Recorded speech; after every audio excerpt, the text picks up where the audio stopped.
Let's fast forward a little bit and go to Sayyidina Ishaq. We said his son was, what's his name?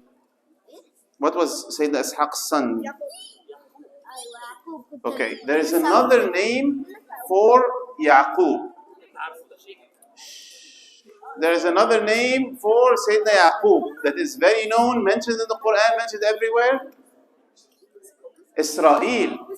So you need to realize that when we say even Israel now, or when we say Bani Israel, or when Allah in the Quran says Ya Bani Israel, Israel is who? It's Yaqub alayhi salam. Okay, don't get confused. Israel is Yaqub alayhi salam. Israel is Yaqub alayhi salam. Okay, so Bani Israel are the kids of Yaqub. How many kids? Yalla, we want them on the phone to get at least one right. How many kids? 12 kids? 12 kids. Sayyidina Yaqub had actually 12 kids. Now, just as a side, I'm not going to ask you, but just so that you can connect some stuff. Okay? That's why when Sayyidina Musa, after a lot of years, okay, when Sayyidina Musa gets them the water out, Allah makes 12 wells. Okay? Because these are the tribes. And when Sayyidina Yusuf sees in his dream, إِنِّي رَأَيْتُ أَحَدَ عَشَرَ كَوْكَبًا, which is 11, plus Sayyidina Yusuf alayhi salam, these are your 12 again. Okay? So that's why this number 12 is very authenticated all over the Quran. It's very clear that they were 12 tribes, 12 kids of Sayyidina Yaqub, and Yaqub alayhi salam is Israel, and his most famous son that we know of is Yusuf alayhi salam. Good job. And Sayyidina Yusuf was thrown where? When he was young. Where did his brothers send him? To Egypt. In a well. Yes, they left him in a well, and then some people found him, took him, he was raised, and then as soon as they took him, they actually what did they do? After they took him, what did they do? They found him in the well, they took him, and what did they do? They sold him, so he actually became a slave. Subhanallah, he became a slave. A very tough beginning of a child. Huh? Yes, so he became a slave. They took him to Egypt, and then somebody from Egypt actually bought him, and then he stayed there. And as soon as it started to look like it's going to be good for Sayyidina Yusuf, what happens? What happens? His wife? No. He wasn't married. Are you? The master's wife? Yes, tried to do something bad with him and then said that he's the one trying to do that. So what do they do with him? They put him in jail for a long time. But then two people are with him in jail. When the two people that he sees, they come and they say, you know what? You seem like a very pious person. Inna naraka min al-muhsinin. You seem like a nice, pious person. And then they have a dream and they tell him, tell us about the dream. We saw this dream. Okay? Somebody had stuff on top of his head and the birds are eating from it and the other is serving. And he tells them, what does Sayyidina Yusuf actually tell them? So they ask him about the dream. They're in prison. They say you're a pious, good individual. And then what does he tell them?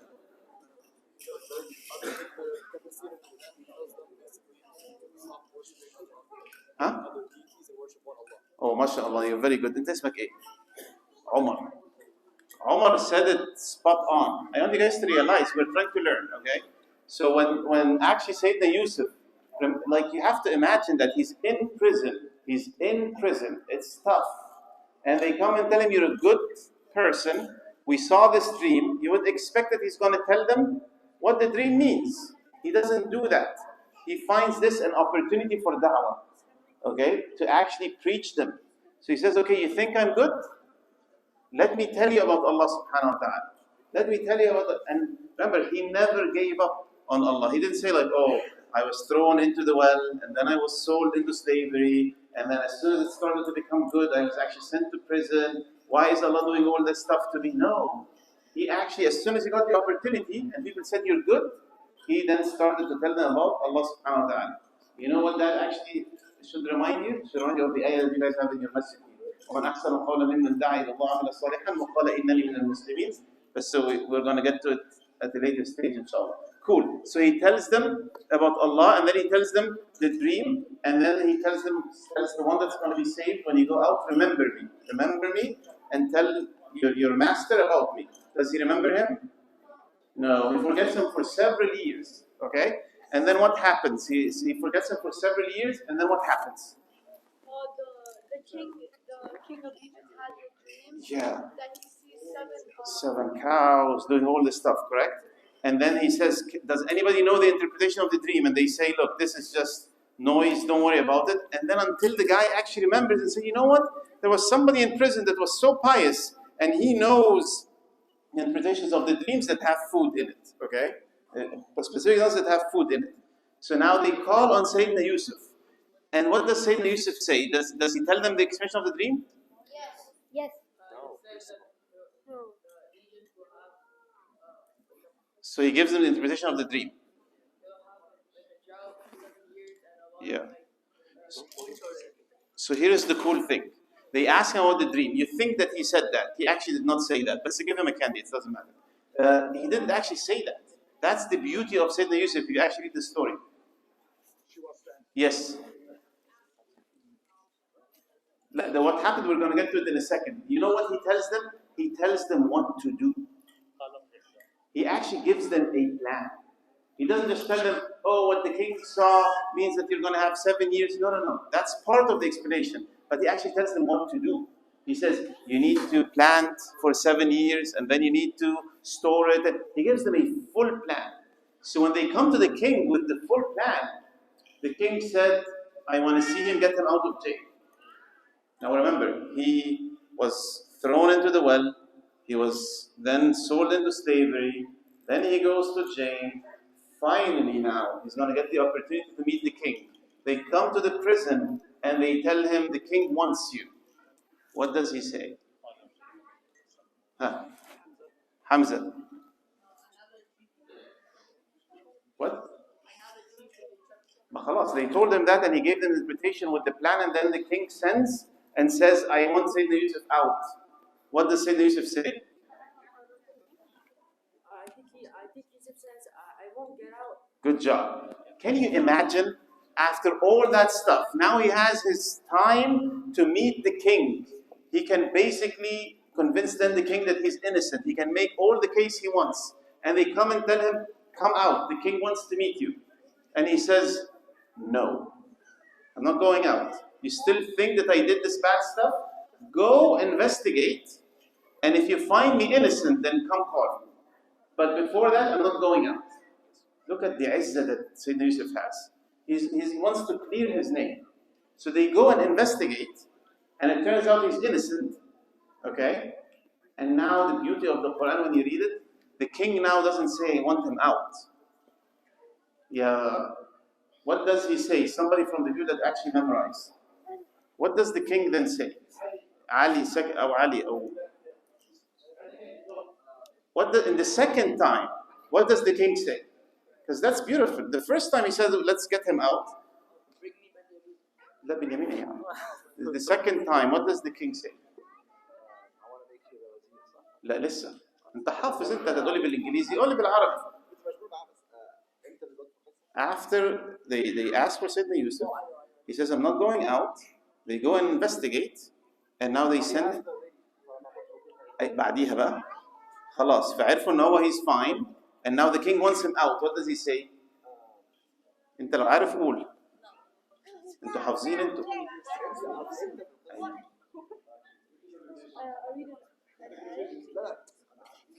قال له ايه؟ يس قول بصوت عالي. قال ائتوني به أستخلصه لنفسي. Okay? Now he's not telling them get him out. He's saying I want a one-on-one with this person. That's a very different individual than anybody I've talked to. He didn't go out. He struggled with all that. Now I want a one-on-one. And then in the one-on-one, he says, what do you want? خرج عني على خزائن الأرض.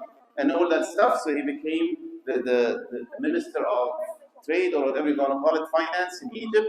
And stuff was good. And then we all know the story. And then his brothers come. Where is he? He's actually in Egypt, by the way. Correct? So Sayyidina Yusuf is the one that got the Jews to Egypt. Because then they will become Jewish. لما Sayyidina Musa will come to them. Yani Bani Israel, what actually got Bani Israel in Egypt was Sayyidina Yusuf, because he was there. And then they come, and we all know the story. So, and then at the end, when they see Sayyidina Yusuf, and he tells them, قال أنا يوسف وهذا أخي قد من الله علينا. And then they ask him for forgiveness. What does he do? So they ask him for forgiveness. They say, whoa, you're Yusuf alayhi salam. We wronged ourselves. Ask for forgiveness. What does Sayyidina Yusuf do? He accepts. He accepts it. قال لا تثريب عليكم اليوم يغفر الله لكم هو أرحم الراحمين. Wow. So he actually accepts that. Cool. So Sayyidina Yusuf accepts them, and they're all good. Now let's very briefly, because we only have 5 minutes, look at Sayyidina Musa. Okay? Sayyidina Musa alayhi salam.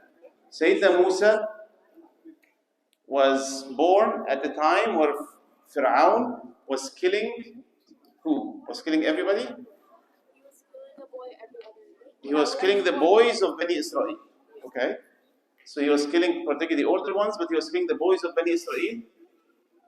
Prophet Musa's mother was very worried about him, so Allah revealed to her that she should do what? She should do what? Puts him in a basket and puts him in the ocean. She should do what? Yes. Huh? Why are you raising your hand? Yeah, can you imagine? I want particularly the women to listen. Allah is telling the mother of Sayyidina Musa, if you're worried about him, if somebody advises you, you're going to say, if you're worried about your son, like hide him in the closet or do something. Allah is saying, if you're worried about your son, then put him in a basket and throw this basket into the river. Like if his chances of survival at home or like 10%, if he's in a basket in the river, his survival chances are close to none. But because it's coming from Allah subhanahu wa ta'ala, then the mother of Sayyidina Musa does that. And she throws him into the basket, into the river, and subhanAllah, who picks him up? One of Fir'aun's. And yes, they pick him up, Fir'aun's castle basically, and they give them to the wife of Fir'aun, and her name is? Asya, مش عاصية. Asya goes in المعنى خالص. Asya, okay, cool. So Allah gives in Surah Al-Tahrim, let's just jump a little bit because we're out of time. Allah gives in Surah Al-Tahrim an example of 2 women that are bad and 2 women that are great. Surah Al-Tahrim, okay? 2 women that are bad, 2 women that are great. Who are the 2 women that are bad? The 2 bad ones first. The 2 bad ones, yes. Yes, زوجة نوح, يعني the wife of Sayyidina Nuh. Remember when we talked to Sayyidina Nuh? I forgot to ask you, his wife never believed in him as well, not just his son. امرأة نوح وامرأة لوط. Okay, so the wife of Sayyidina Lut also did not believe in him. And then Allah gives an example of 2 women that are the best, that are perfect. 2 perfect women. Yes. امرأة فرعون, Asya, and Maryam, Ibn Imran, which is Sayyidah Maryam. Cool. So we know that Sayyidah Asya, but remember, because this stuff is critical, Asya is the wife of who? Okay. So if you know that, then that takes out of question that anybody makes an argument that says my environment is bad. That's why I'm not believing. Focus with me. That's why Allah gives us those examples. Okay? If the wife of Fir'aun, almost one of the worst people that have ever walked this earth, is Fir'aun, and his wife, who's under him, is one that Allah puts as an example of one of the best women that have ever walked this earth. What Allah is telling us is, don't continue to argue because your environment is such and such, I'm not a good person. Or because my environment is doing this and that, I'm doing the same wrong. Allah is telling you you're personally accountable and is giving us an example. The wife of Fir'aun becomes one of the better ones. Cool. Sayyidina Musa goes to... Very close. 10 minutes? 5 minutes. Okay. So we're going to fast forward because we only have 5 minutes. So Sayyidina Musa We heard about him. طيب, Allah gave, let's make it harder. Because you guys all know the story of Sayyidina Musa. ركز معايا بقى. Okay. So Allah gave the people of Sayyidina Musa, actually the people of Fir'aun, signs. How many signs did Allah give them? انت تعدهم؟ مكتوب يا عم في الآية على طول ما تعدش. افتكر في الآية ما تقعدش تعد. How many signs and which surah is this ayah? And you ask Nabil for your gift card. يعني 3 things صح؟ يعني you tell me how many signs. طبعا جاب معاك ما شاء الله. How many signs? How many signs? Which surah is it in? And remember to ask Nabil for your gift card. Not me. I just come and go. أنت جبت كذا مرة. ها. Yes. Okay, there were 5 signs. 5 signs. Bibo, how many signs? 7? Somebody says 5. Somebody says 7. It's 9. Huh. 9. 9 signs. Good job. Which surah is that in? El-8? مش فاهم. I don't know what this word is. Taha? No, not Taha. It's not in Taha. Okay, so Allah gave the people of Fir'aun 9 signs. 9 signs. Okay? 9 signs. الجراد والحمل والضفادع والدم. ما دول شويه ولو رحت للصفحه اللي قبليها هتلاقي العصا انت ما عدتهاش واليد صح يعني. So if you actually count قد اتينا بني اسرائيل آل فرعون 9 آيات. فين بقى السوره دي؟ اعراف. Good job. اعراف it is اعراف. Yeah, but the ayah that says that we gave them 9 signs is in A'raf. Okay? So in Surah Al-A'raf, you guys should read Surah Al-A'raf. It's one of the beautiful surah. All the surah are beautiful. MashaAllah.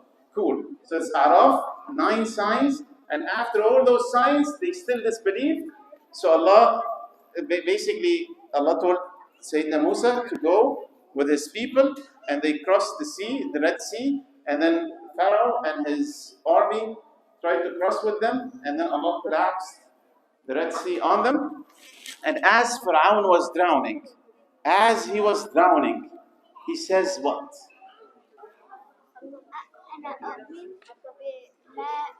Good job. So he says, I believe now in what Bani Israel has believed in. But Allah tells him too late. Which is again another thing for us to learn. This is what I have questions and then you ask at the end. Just given the time. So basically what happens here is, he actually says, I believe, but it was too late. So Prophet Muhammad tells us, you can believe until your ruh is here. Okay, when it reaches you, khalas, you see the truth, that's too late. Cool. So that's Sayyidina Musa. We're going to fast forward very quickly and go to Sayyidina Isa. Okay, Sayyidina Isa, very quickly. Sayyidina Isa. Okay. So Sayyidina Isa, who was his mother? Maryam. Who was his father? You're confused, huh? You're confused. Confused. He doesn't even have a father. He had no father. That's why you're confused. Good. I'm glad you're confused. You didn't just give me a name. Good. So he had just a mother, which is Maryam. Correct? So that's actually something very cool. When Sayyidina Maryam was pregnant in Sayyidina Isa, Allah tells her something very interesting. Now remember, she's pregnant. There was something special that Sayyidina Maryam used to get. So Zakaria, وكفلها Zakaria. وبعد كده, what did she used to get? Fruits, huh? So she would get fruits out of season. Focus on that cool thing. So Allah actually was giving her the food. Okay? Before she was even pregnant, Allah used to give her the food all the time. Now when she's pregnant and about to deliver, Allah used to give her the food all the time. When she's pregnant and about to deliver, what does Allah tell her? Shake the palm tree. Allah used to give her the food when she was not pregnant. Now she's pregnant and about to deliver, and Allah tells her, okay, can a pregnant woman, can a strong man shake the palm tree and get dates? Can a woman do that? Let alone a pregnant woman that is actually about to deliver? So why is Allah telling her to shake the palm tree when Allah actually used to give her the food anyways? What's going on here? Yes. So yes, that we learn that we need to put the effort. We can never be complacent. That's for us to learn. Allah is telling us, if Sayyidah Maryam, when she's about to deliver, and she would get the food anyways, but now Allah is telling her, shake the palm tree. Make the effort, and still Allah is going to give you the dates, because you're not going to get it by yourself anyways. Cool. She delivers Sayyidina Isa. What are some of the signs Allah gives Sayyidina Isa? Some of the signs Allah gives Sayyidina Isa. Yes. Yes. مش معانا الفرق. Yes. Huh? He could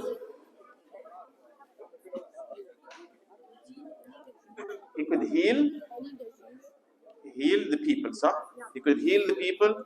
He could do what else? He can like talk when he was little. He could talk when he was little, absolutely. He spoke when he was a child. He could bring back the dead, and he could He could bring back the dead. He can make the blind see. Okay. And he can even tell them what they're storing in their house. Okay? He can even tell them what they're storing in their house. Cool. Did they believe in him? Most of the people back then, did they believe in him? No. Where was Sayyidina Isa actually born? Mecca la. Beit Lahem. Palestine. Beit Lahem. Okay? Yes. So this is where Sayyidina Isa was born. And then, in a very interesting surah, and some interesting ayat, Allah tells us about the people of Sayyidina Isa, his Hawariyin. They asked him for a miracle. What was that miracle? They asked Sayyidina Isa for a miracle. They wanted a specific thing. What was that miracle?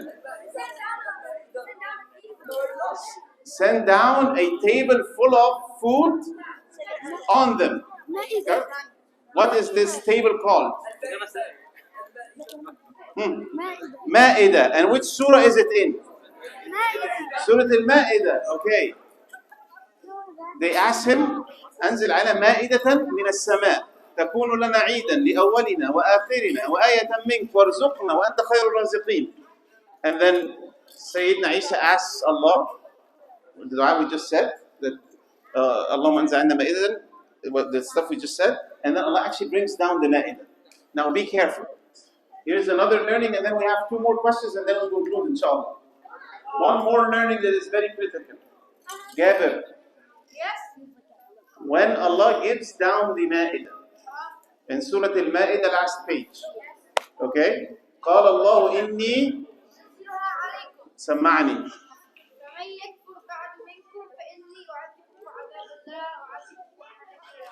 Allah يفتح عليك يا جابر. Wait بقى. That's a very important thing. Because we ask Allah day and night, oh Allah, I want to see the sign. Oh Allah, show us signs of your signs. Oh Allah, bring down on them signs. Pull it up. No, we keep asking. Allah is teaching you in Surah Al-Ma'idah. If you ask for a sign, and Allah gives you that sign, and then you still don't believe, you're in big trouble. Allah says, Allah inni munazziluha alaykum. I'm going to give it to you. But فَمَنْ يَكْفُرْ بَعْدُ مِنْكُمْ فَإِنِّي أُعَذِّبُهُ عَذَابًا لَا أُعَذِّبُهُ أَحَدًا مِنَ الْعَالَمِينَ. If I give you the sign, Allah is saying, when I give you the sign and you don't believe, then you're in big trouble. So this is a learning from us. Don't ask for signs. Okay, we're actually better off not getting those signs that we keep asking for. We're better off without those signs. At least we have some wiggle room. You see the sign, you don't believe, you're in big trouble. Cool. Sayyidina Isa, they tried to catch him, they tried to kill him. Bani Israel, did they kill him? Another one that looks the same. Somebody else. ولكن شُبِّهَ لَهُم. Good job. They did not kill him. بَلْ رَفَعَهُ اللَّهُ إِلَيْهِ. Allah took him up in the sky. Yes. So he took him up in the sky. Alhamdulillah. Now, who comes after Sayyidina Isa?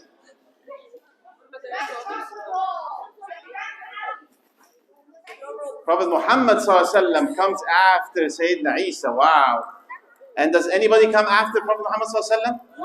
No. The last messenger. The last messenger of Allah is Prophet Muhammad ﷺ. معلش دي قصة أخرى, different story for different time. Prophet Muhammad ﷺ is the last messenger that Allah sends, ﷺ, and Allah commands Prophet Muhammad ﷺ in the Quran and tells him what? He says, you're the best because you have what? You have what? Because you pray at night all the time? Perhaps. But say what? He tells him something different. Huh? Biggest ummah? Quran is a very important thing. But Allah tells him you have something that is perfect. What is it? Yes, that it is. Yes. Best character. وَإِنَّكَ لَعَلَى خُلُقٍ عَظِيمٍ. So when Allah commands Prophet Muhammad, He focuses on the character. A learning from us that we need to focus on our character. We know to perfect our character. Okay. Prophet Muhammad preaches, actually he receives the revelation when he was how old? Revelation, how old? 40, and he stays preaching people for how many years? 23 years. How many of those in Mecca? How many in Medina? 13 in Mecca, 10 in Medina. Good job. And Prophet Muhammad passes away when he is 63, 64. It depends how you want to count. But yes, after 23 years. And when Prophet Muhammad, which year does Prophet Muhammad open Mecca in it? After Hijrah. Year what? Fath Mecca is year what? 6? 610? A 610 دي. ها؟ A 610 دي يا ابني. ها؟ No, not the year number. How many years after Hijrah? After Hijrah. 8 years. 8 years after Hijrah. 8 years after Hijrah. You know when Prophet Muhammad went to open Mecca, how many Muslims were there with Prophet Muhammad around? Let me tell you, given the time, around 10,000 people. Okay, 10,000 people go and open Mecca around. You know, 2 years later, Prophet Muhammad does Hajj. Prophet Muhammad does Hajj in year 10. Okay, how many people perform Hajj with Prophet Muhammad? More than 100,000. In 2 years of peace, Islam grew more than 10 times. From 10,000 to more than 100,000. Okay? In the whole 21 years, we reached 10,000. In 2 more years, we reached 100,000. We love peace because we want to preach people. Because it's very logical. When they hear about it, they enter Islam. Cool. And then, when we hear the name of Prophet Muhammad, what do we say? Good. So we're gonna, because I was told now a couple of times that we need to conclude, we're gonna make a quick dua, and then anybody that did not get a candy or a game or whatever it is, stay seated and raise your hand. They're gonna give you something, okay? So anybody that did not get a candy or a game or wants another one or whatever it is, just sit down, stay seated, and we're gonna give you one. But before that, we're gonna make a quick dua. Yeah. اللهم صل على سيدنا محمد في الأولين وفي الآخرين وصل على سيدنا محمد في الملأ الأعلى إلى يوم الدين. اللهم اهدنا فيمن هديت وعافنا فيمن عافيت وتولنا فيمن توليت وبارك لنا اللهم فيما أعطيت وقنا شر ما قضيت فإنك تقضي ولا يقضى عليك إنه لا يذل من واليت ولا يعز من عاديت تباركتنا وتعاليت.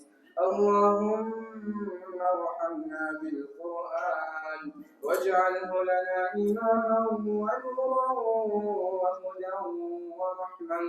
اللهم ذكرنا منه ما نسينا وعلمنا منه ما جهلنا وارزقنا تلاوته آناء الليل وأطراف النهار واجعله لنا حجة يا رب العالمين. اللهم إنا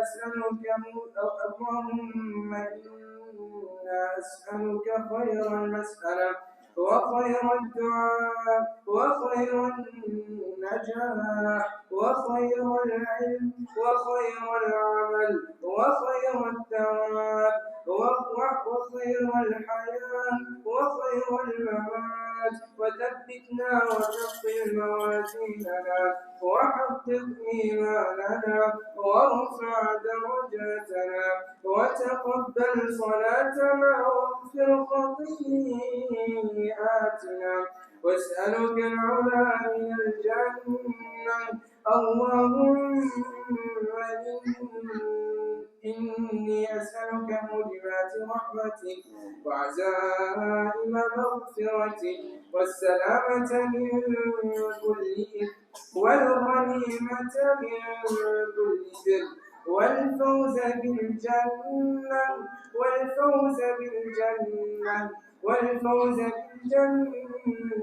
والنجاة من النار. اللهم كن لإخواننا المستضعفين في كل مكان يا ذا الجلال والإكرام يا ذا الجلال والعزة يا ذا الجبروت والعزة.